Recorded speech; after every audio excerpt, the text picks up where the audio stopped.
Well, hello there, my friends. Welcome back to the channel. So glad you're here. And if you were with me earlier today, I don't know if it was my first, but one of my first live streams of a trial. Now, unfortunately, there were some technical difficulties with Court TV, so we didn't get to finish it.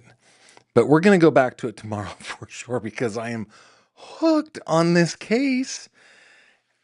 And I'm not the kind of guy that does. I'm not enthusiastic about murder. Let's put it that way, right? Murder is something that happens in this world, and what I'm enthusiastic about is justice. But this case is so weird, so strange. It's a cold case, number one. Number two, the victim is the daughter of a bona fide convicted serial killer. Her mom allegedly was a like a co-conspirator to those serial murders, but made a deal with the prosecution to testify against her husband. And then, yeah, and then, because before their daughter just went missing. She was just missing. She was just missing forever. And anyway, it's got twists, it's got turns, uh, yeah. So let's get into it real quick. Okay, we're just going to just very briefly. No, not briefly. We're gonna. The reason that I wanted to do this live stream tonight is for all of us to get caught up on this case. So it's not a brief thing. Let's start out with a brief little snippet, though. Okay, this is Melissa Wolfenbarger. Uh, it's not Burger. It's Barger. Melissa Wolfenbarger. Okay. Uh, Man, I don't think I got this all set up. Hang on just one second while I figure this out. Give me a second. You guys, a little inside baseball here. I got to drag that over a little bit. Got to bring it down a little bit. Yeah. So it's about there. Something like that. Okay. So here's Melissa Wolfenbarger. I wrote burger on my notes, but I know that's not it. It's because there was a detective who said it. So I I I typed it in there.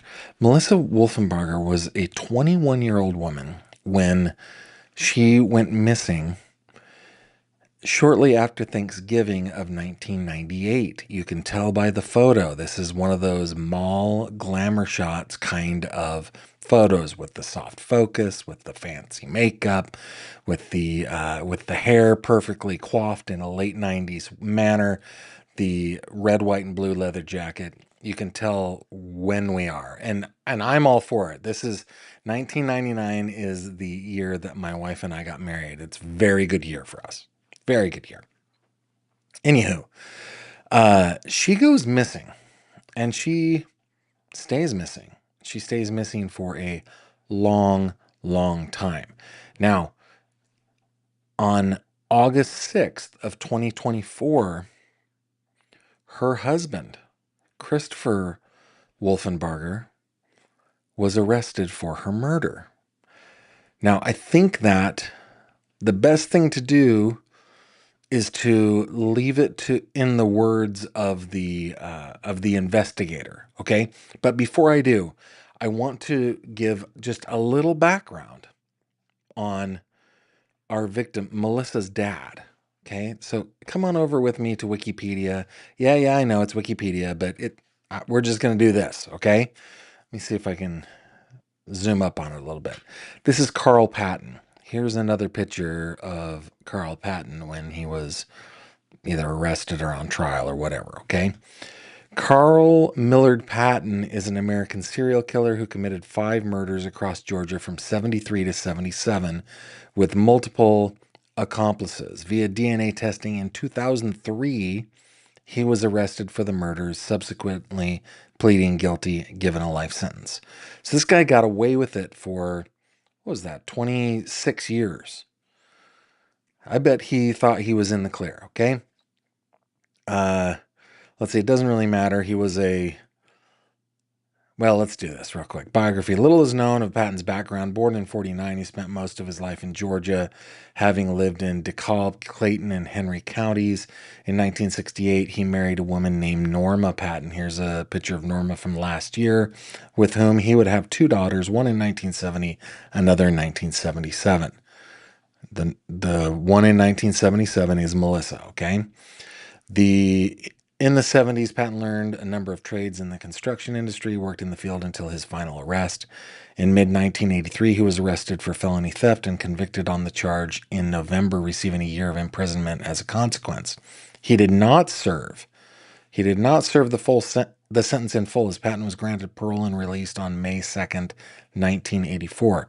He is not known to have committed any crimes after this, and no criminal charges were filed against him until his 2003 arrest. In late 1998, Patton's youngest daughter, 21-year-old Melissa Wolfenbarger, went missing in Atlanta on April 29, 1999. Her severed head was found wrapped up in a garbage bag in a dumpster near her home. This is incorrect based on the testimony today. The testimony today was a man was walking along the street and saw a human head. Okay, and we're actually going I mean, this is the exhibit that was shown today. Okay, you can actually see the black bag that it was in right here, and then right here is that skull. Okay, all right. On June 3rd, her dismembered remains were found in black trash bags in another dumpster, but her torso was never found. I don't believe that is true either. The remains went unidentified until 2003 after her father's arrest. By early 2003, Patton and his wife had moved to Locust Grove, where he worked as a roofer. On February 23rd of that year, he was arrested for the murder of 31-year-old Liddy Matthew Evans, who had been murdered in December 1977 after a DNA match linked him to the crime scene. Minutes after his arrest, Norma Patton told the officers that she was willing to testify against her husband in exchange for immunity from prosecution. The prosecutor's office made a plea deal with her in which they would drop all accessory to murder charges in exchange for Norma revealing that her husband and a friend of his, firefighter Joe Cleveland, were responsible for several murders dating back to 1977. And that's basically, I mean, you can read more, and there's certainly a lot on Carl Patton, but this is the father of our victim, Melissa. I would imagine that I don't know, but it does seem like if you've got a father who is a murderer and a mother who is an accessory to those murder. In fact, wait a minute. There's something in here that I need to, let's see. I've got to read this. I'm sorry. I got to read this because we got to learn about Norma here. Okay. According to her testimony on November 12th, 1977, Carl and Cleveland shot and killed Carl's uncle, 45-year-old Fred Wyatt, as well as Wyatt's roommate, 45-year-old Betty Jo Eflin. A month later, Patton told his wife that he suspected Cleveland had told mutual acquaintances about the murders and that he wanted to get rid of him. Norma said that on December 17th, Carl lured Cleveland and his roommate, Liddy Evans, to their home, where Carl shot and killed both with a shotgun. The couple, this includes Norma, the couple, then dragged the bodies out of the house, placed them in a van, after which Norma washed off the blood from the crime scene and destroyed other incriminating evidence. The victims' bodies were then wrapped up in sleeping bags and dumped into the Flint River, where they were discovered several days later. After disposing of the bodies, Norma said that she cleaned the van, while Carl burned several pieces of blood-stained furniture and other items in their backyard. The couple were questioned about the Cleveland Evans murders in late 1977, and Carl was even considered a suspect after blood stains matching Evans' blood were found in the trunk of his car, but he was not charged due to lack of evidence. He still remained a suspect in the case, and after the cold case was reopened and the DNA tested in 2002, it came back as a positive match. And then there's the additional murder down here. Okay, you guys get the picture, right? So Melissa did not. I would imagine that she grew up in a difficult household. They told a story today. The defense told a story today that when Melissa was 13 years old, she discovered in a clothes hamper a discarded baby from her older sister who had delivered the baby but didn't want anybody to know and had just put the baby in the hamper. I mean, it was, I, I mean, honestly, the, all indications are this is a very troubled. This girl grew up in a very troubled place. She married Christopher Wolfenbarger, and they had two children. I normally will blur out kiddos' pictures, but this now has been 26 years, and the children are they speak publicly. Okay, so this is the little family. Now that I've got you that, now I think the best thing to do is to bring you over here. Okay, this is from August 6th, I think, maybe August 7th of last year when Mr. Wolfenbarger was arrested. Let's go ahead and start that. I have bumped up the audio a bit.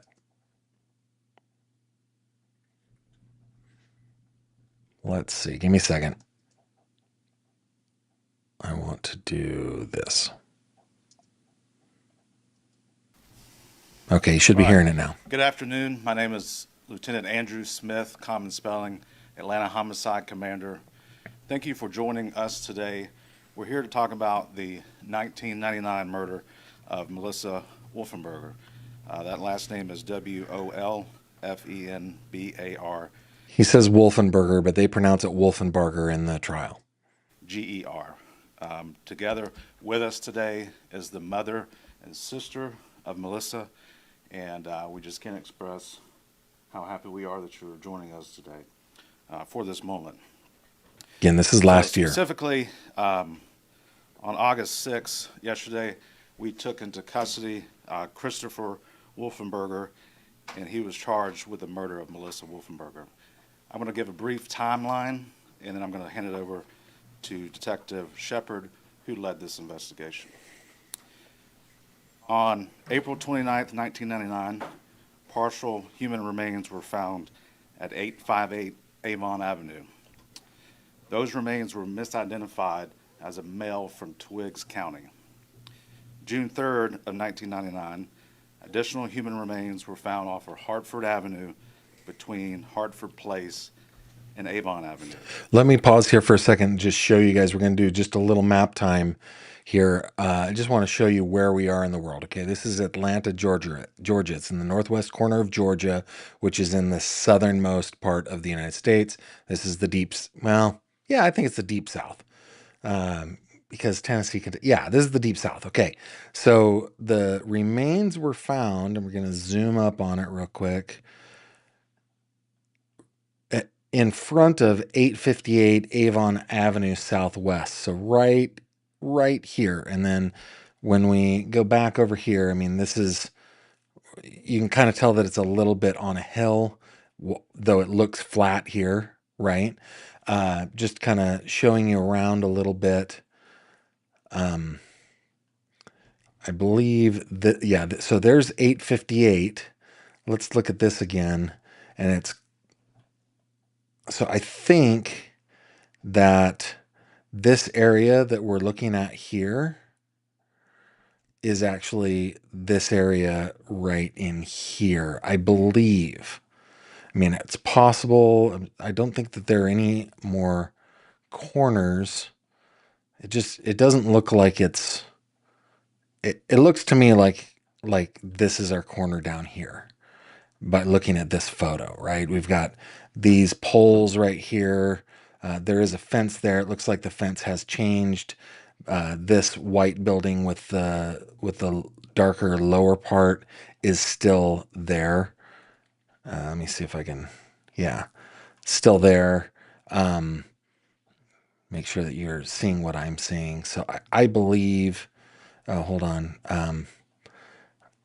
That that building might be this. Yeah, see the shape of the roof line here.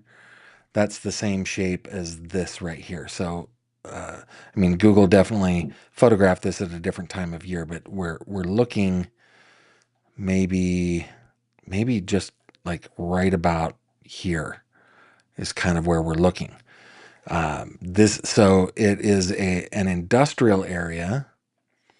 It's all just industry, and then when we go back to, let me see if I can, yeah, this little highway going through here, that wasn't there at the time. They said today. But anyway, just kind of wanted to show you it's an industrial type area. All right, here we go. On January 2000, Melissa was reported missing by her mother in Henry County. On March 14th, 2003, Dr. Carol Terry of the Fulton County Medical Examiner's Office properly identified the remains from 858 Avon Avenue to that of Melissa Wolfenberger. On May 25th, 2021, this case was assigned to Veteran Homicide Detective Jay Shepard, and I will pass it over to him at this point. Good morning. My name is Detective Jarian Shepard with the Homicide Unit. I'm currently assigned to our Complex Cold Case Unit within the Homicide Unit. This case was assigned to me. I was tasked with the job of going through the entire case file. At that time, we identified the things that we needed to do, which was re-interviewing witnesses, following up on additional leads, and of course, the new technology that comes into place. With that, I've gathered the facts, and I collaborated with the DA's office. I'm sorry, this just reminded me. Why did they start in on this 24 years later? There's actually an article. Let's see if I can find it. Does this have?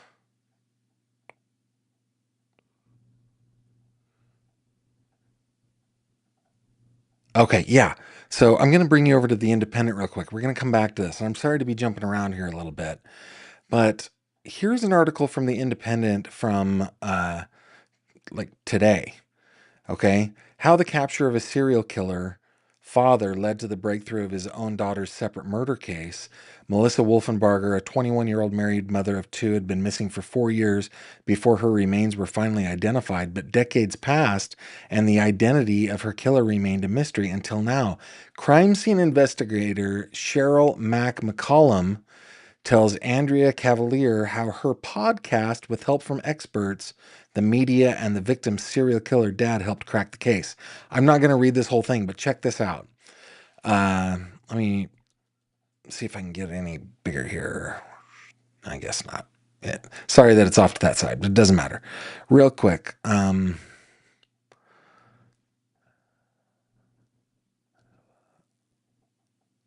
Let's see. Okay, Melissa's case only began to gain some traction in 2017 when crime scene investigator Mac McCollum got her hands on it after the slain woman's mother came to her for help.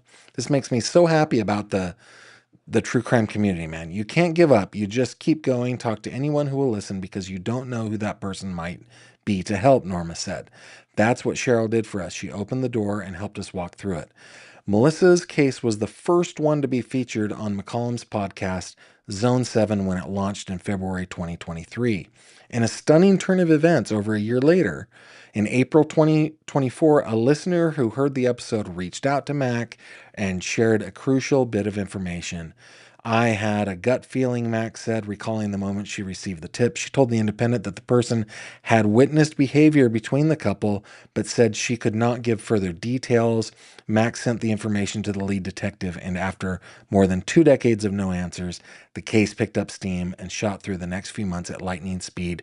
3 months later, in August 2024, Melissa's husband, Christopher, there's Christopher, was arrested and indicted by a grand jury for her murder. Okay, so I can't believe I nearly left that out. That it was. I'm not taking anything away from this detective because awesome, right? But it seems like it was Norma working through the media as well as she could. Um, got the ball kind of re-engaged. Okay, I'm just proud as can be as Mac. I know Mac. I know a lot of you do. She is an amazing person who does a lot of great work and has a bit of a personality in the true crime world. and was able to get the facts together to come up with the probable cause to arrest Christopher Wolfenberger. Homicide unit, our cases, they never close. We work the case until the leads are exhausted. We pick the case up and we're able to pass it along to the next detective, which is a cold case detective, which was me. The initial detectives did a great job on it. I was able to see the case through their eyes. I picked it up from where they left off and followed up on all the leads, and was able to get it to this part where we are.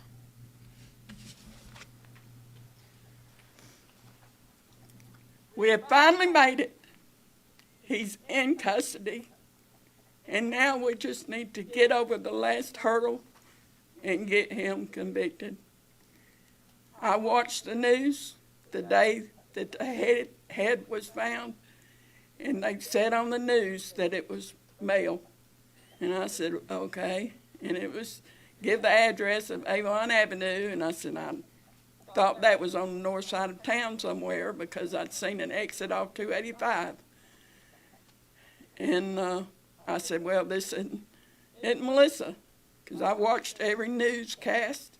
If anything came on any news station about a body being found, because she'd been missing 4 years. She laid in the morgue 4 years before she was identified. And that was a long, hard 4 years. I called multiple. When they said it was a female, I called multiple police departments. And I would get some firm talking to at the start of those conversations and trying to find her. And when they would find out, they would eventually say, well, this isn't your daughter. Then their tones would soften. But I don't have to watch the news anymore because we got him. He's in jail. And Lord help him, he stays there. That was Norma, Melissa's mom. This is Been a her long sister. wait, 25 years. But finally, hopefully, we will get justice for Melissa. She didn't deserve what she got. And I hope anybody who's in a domestic violence situation, please get out. Don't take it. Because it could easily be you. It could be your sister. It could be your mother. Make sure they get away.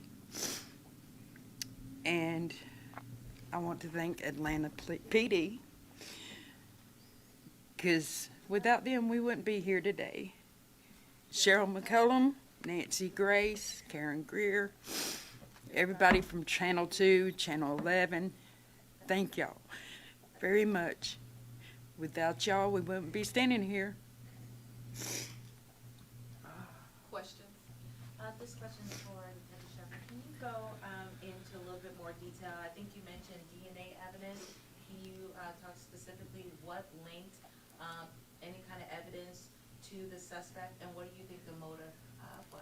So let me start off with certain things, certain parts of the evidence. I want to protect the integrity of the case going forward, so I can't disclose certain evidence. But we look at everything when it comes to cold case, especially DNA. We look at witnesses that need to be re-interviewed, and it's a collective effort to build a cold case. So I don't want to point to any specific piece of evidence because it's important moving forward. Eventually, it will come out on how the case was put together, but right now I want to just kind of hold that. Any idea about a motive? Motive, not sure, but I'm pretty sure it's domestic violence base. Can you talk a little bit about where he was found and where he was and his attitude when he was taken in? Yeah, so he was captured in his home in Griffin. He hid. It took the detectives a little while to find him, and they found him, I believe, hiding behind a dryer. I bet that's satisfying. Sorry. When you spoke to 11 Alive, you mentioned the look that this gentleman had in his face from, while you guys felt he was the person responsible for. Oh, yeah. From day one, we knew it was Christopher. There was never, ever any doubt in our minds who did this. My mom has said, I don't know how many times, when she first met him, there was just evil in his eyes. That is so true. If you look at a picture of Charlie Manson, you see the same thing. And it's the same thing with Christopher.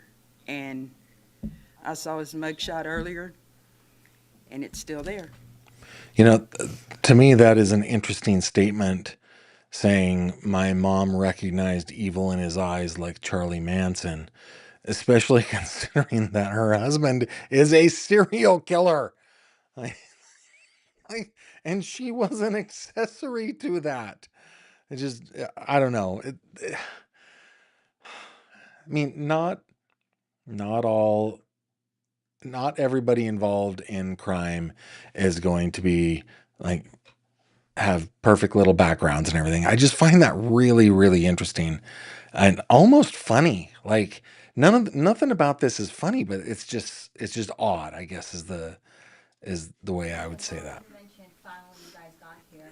Talk about this long process, from 1998 to now, and the feeling of satisfaction that, what you knew forever is now coming to fruition. Well, when Detective Shepard called me yesterday morning at 8:23 and told me that he was in custody, I yelled, "Thank you, Lord." And the good Lord above has gotten me through this from the first day and to this day. If it wasn't for him, it's been a hard, long road. And like I said, she laid in the morgue 4 years before I was able to bury her. And I wasn't allowed to see her kids. His mother had custody of his kids and wouldn't let us see them. But I have a relationship with the daughter now, and it's a good relationship. She was at my house this past weekend, and we were having a discussion, but we didn't know it was going to happen this fast.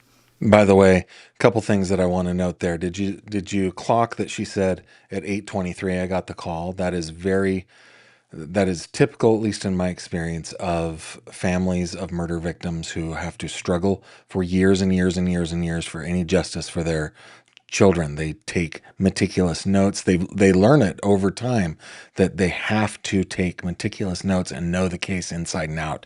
Whenever I talk with Leslie Brill Meserol, who is the mother of Amanda Winkowski, any question that I have, especially if she can tell me exactly the time and date of anything related to that case or related to where she was when she learned, she heard, she discovered, whatever, right?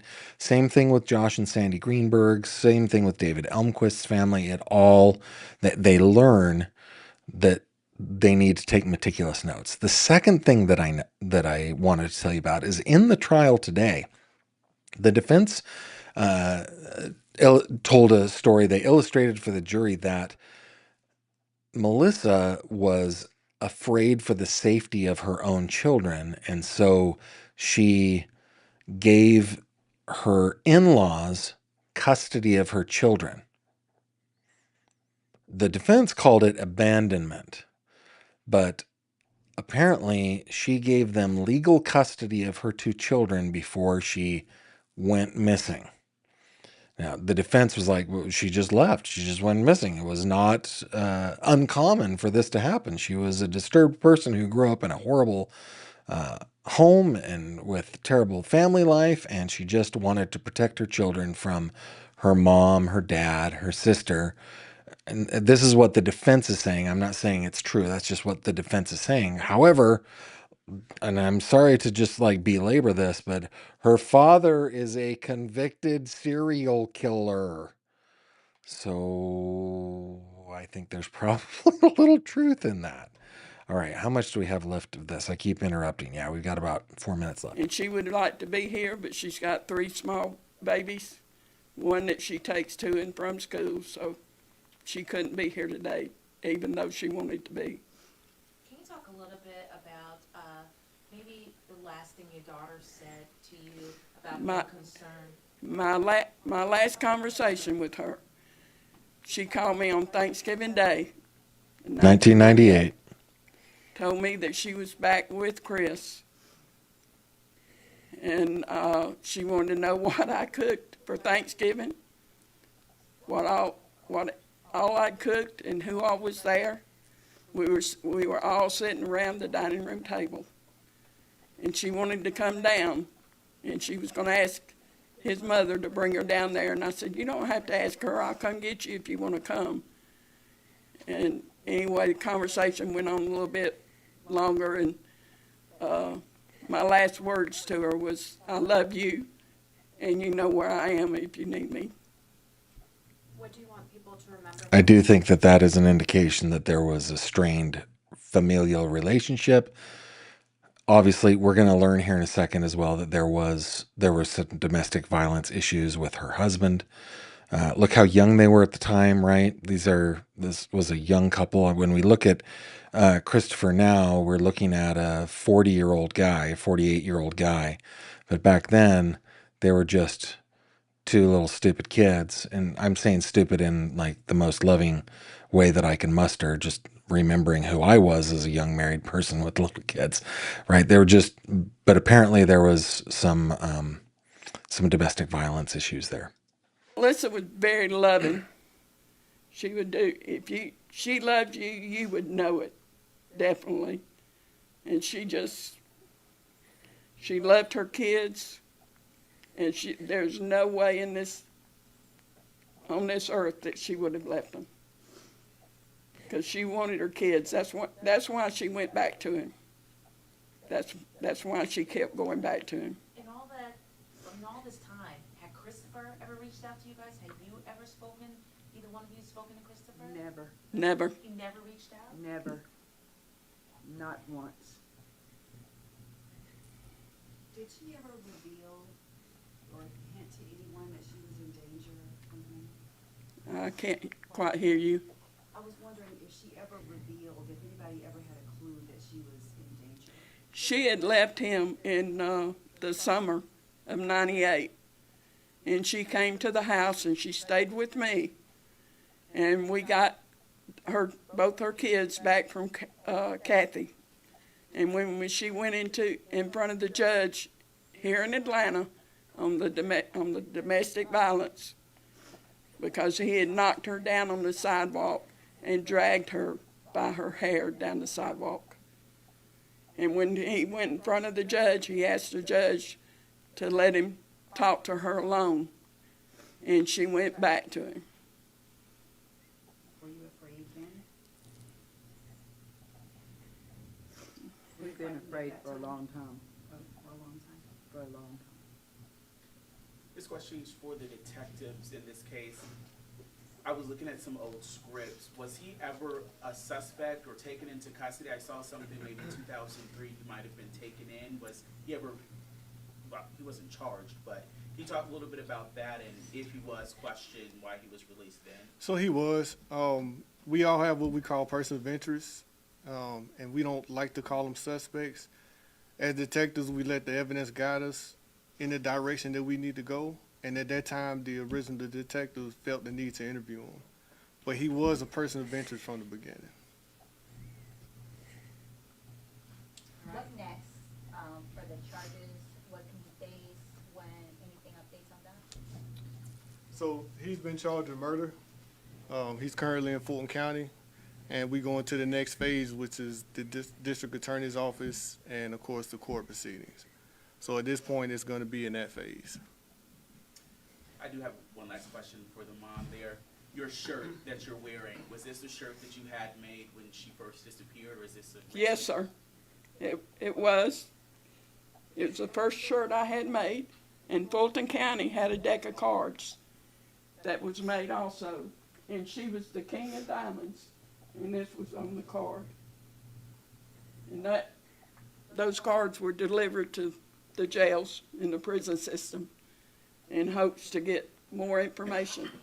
But this is the first shirt I had made, and that's the second shirt. All right, thank you, everyone. So that is it. Now, I've got a little bit more before we get to your comments here. You guys have lots of, I can tell that you've got a lot of comments going on, including a super chat that I didn't see come in. Thank you for that. I will get to it. Let's go over here. Thank you very much to JoJo. JoJo's Crime Line. What is it? I can't. JoJo, I'm having a hard time remembering. JoJo's Crime Lines and Mysteries. She sent this to me. I deeply appreciate her work on this. This is the indictment. And let's go ahead and just read it real quick.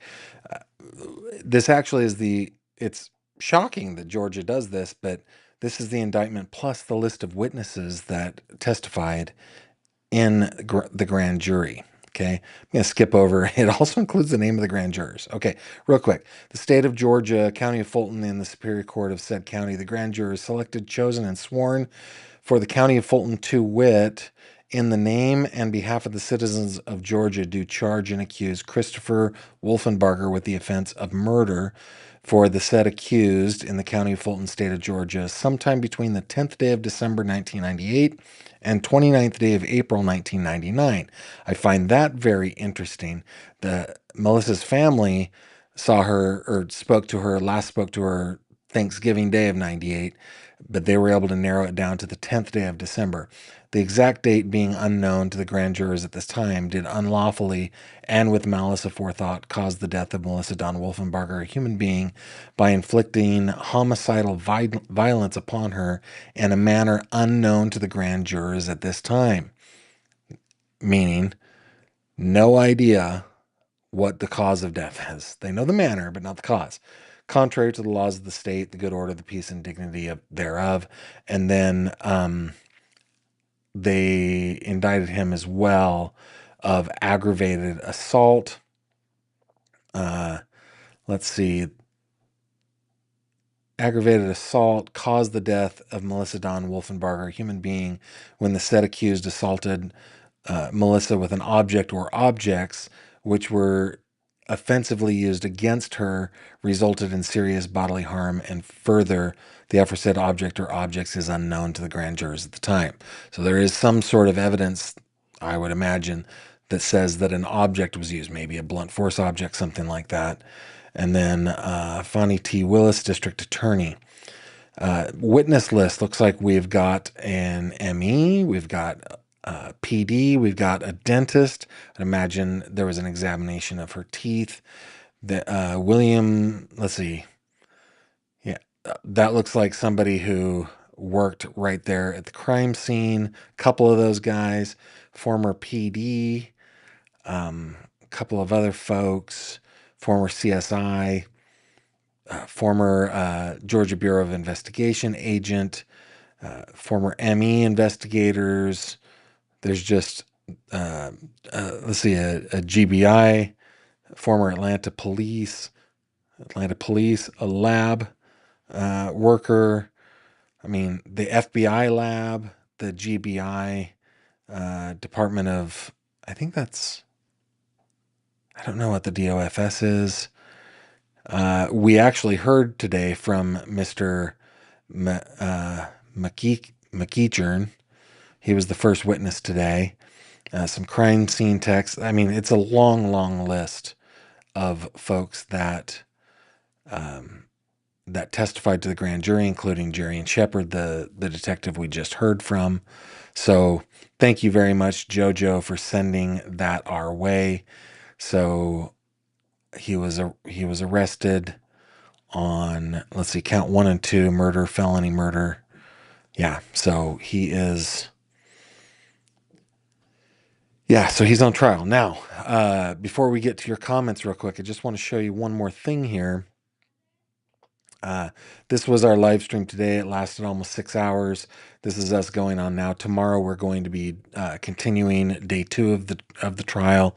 That starts at 9:30 in the morning tomorrow, and then on Friday, my friend Joseph is going to be joining us. Joseph Morgan is going to be joining us to talk a little bit about the photos from the King Road residence in the murder of the University of Idaho students at the hand of Brian Koberger. So that will be tomorrow at 7:30 p.m. Joseph Scott Morgan will be joining me there. So a lot going on the channel right now. We are going to follow this trial as long as we can. I have to work a day job at the same time, but today has been awesome because I was able to get my work done while the trial was going on. I could break in from time to time to talk with everybody. That's what we're going to be doing tomorrow, and then tomorrow night with Joseph. Okay, with that, let's bring up the photo of our victim. Let's always remember our victims here. Yeah, I thought it was Department of Family Services, Susan. That's what it felt like to me. I just didn't want to fall over myself there. Real quick, let me see if we can get to... Dang it, I did not get to that. I'll have to do it the old way. Give me a second. Joy Ames. Thank you, Joy, for the super chat. I appreciate that very much. Okay, let's get over... Man, I have so many old systems here. Did the mom ever plead? I do not believe that the mom ever served any time at all. Wow, there is... My old system is having a hard time. Jojo, I did get the email. Thank you very much for that. There, through the new system. Woohoo! All right. Thank you, Joy. I appreciate that. The sister was on the stand today. Yeah, and I missed it. And I missed it because Court TV had some technical difficulties. I should know this. This was my first time doing it that I remember. I should have just gone over to Law and Crime, picked it up there, but I was so behind on a couple of deadlines that I called it a day. But yeah, amazing. It's an amazing case, guys. It is really crazy. CG Phil says, my first time catching alive, I laughed with a big gulp of sweet tea in my mouth when you said Atlanta was the Deep South. Oh, come on. I think it's the Deep South. Is it not? I don't know. I don't know. It feels like it. Okay, but maybe I'm wrong. Is Savannah the Deep South? I don't know. I don't know where it begins. I don't know. That's funny. Susan, how many serial killers know what it's like to lose a loved one to murder? I thought the same thing during the trial today. Like, I did not want this to I do not want this to happen to anyone. I did not want Melissa to be a victim of this. But it is a little poetic that he would have killed 5 people, gotten away with it for 26 years, but also know that his daughter was a murder victim as well. Jojo says, I live in North Florida and was shocked to see an officer from the county to the south of me on the witness list for this case. Interesting. So maybe he was in Georgia at the time. Yeah, it's all pretty darn ironic. That is true. Keep on going. Thank you guys for being here. The Flint River killer is Carl Patton, murderer of 5 people. He murdered his uncle and his uncle's partner, if I remember correctly. I just read it. And then to cover up the murder, he killed 2 more, then he killed another. The guy was a nutbag, and he was Melissa's father. Yeah, great idea with the cold case playing cards going into jails and prisons and so forth. That is pretty awesome. I agree. Jennifer says, thank you for bringing these cases to us with your empathy for the victims and not familiar with the case. Yeah, this case was brand new to me too. I was on courttv.com today, and I just saw that it had appeared overnight in the court cases that they're covering, and I looked at it and I was like, hey, this starts in 5 minutes. I'm going to go for it. Fascinating case. And the hearing before the jury came in was, I mean, actually, the guys, if you want to watch this with us, the judge is terrific from what I can tell, and the prosecutor and the defense attorneys act collegial. It's it I was impressed. I was impressed. Man, it keeps on refreshing. Let's see. Dandelion says, I'm flabbergasted that I'm just now hearing about this case. I felt the same way, and I'm happy to bring it to you. Susan, thank you for taking care of everybody, giving those gift memberships. Looks like Amber Waves of Grain, Intubinistic, T1974, Lake John, and Sherry G are the beneficiary of your gift. Thank you for doing that. Yes, Mickey Steins does have a court date tomorrow at 1 o'clock. I'm going to miss it, but I'm going to talk to Elizabeth, see if we can get her on. Maybe. I don't think that I'm going to be able to do it Saturday, guys. I've got my Saturday chock full. Kimberly and I are going on a date up to New York State, and I've got an assignment from work, so maybe on Monday. Let's Talk Disability says, just a theory. How do we know the father didn't kill his daughter, but she wasn't found until after he was in jail? Well, we're going to find that out, I guess, watching the trial, hopefully. I mean, the prosecution is going to have to connect this murder to Christopher if they hope to get a conviction, right? They're going to have to connect it to him. Now, of course, the defense today, they're bringing up the alternate killer defense. And I think, sure, there's plenty of reasonable doubt if they can tie that to her father, Mr. Patton. Sure. 100%. Yeah, very, very interesting stuff. This little picture just reminds me so much of the JCPenney portrait that Kimberly and I got of our daughter, probably just a couple years after this. I got to say, they did, well, 21 years old, that mother of two, that is pretty young. Pretty young. But you told me in the email not to show it on this. Oh, I'm sorry, Jojo. I guess I missed your email. I guess I'm so sorry. I'm very sorry about that. Okay, so guys, just one more quick little round, going around the horn here. So tomorrow we're going to be doing the trial live. Tomorrow night we're going to be spending some time with Joseph. And then hopefully early next week we're going to be spending some time with Elizabeth to talk about the Mickey Steins case, which obviously is very, very important to this case. And I can't wait. Maybe Saturday. Maybe I can squeeze it in the morning. Possibly. I don't know. I'll talk to Elizabeth. She's just as busy as I am, but we'll give it a go. Okay, so if you haven't subscribed yet and you feel I deserved it and you like this kind of stuff, please do that. While I've got your attention, don't forget, if you go over to gavinfish.com, you're going to see this link, the treasure hunt. Did you know that baby Gavin is missing? If you're new here, you probably don't even know baby Gavin. This is baby Gavin.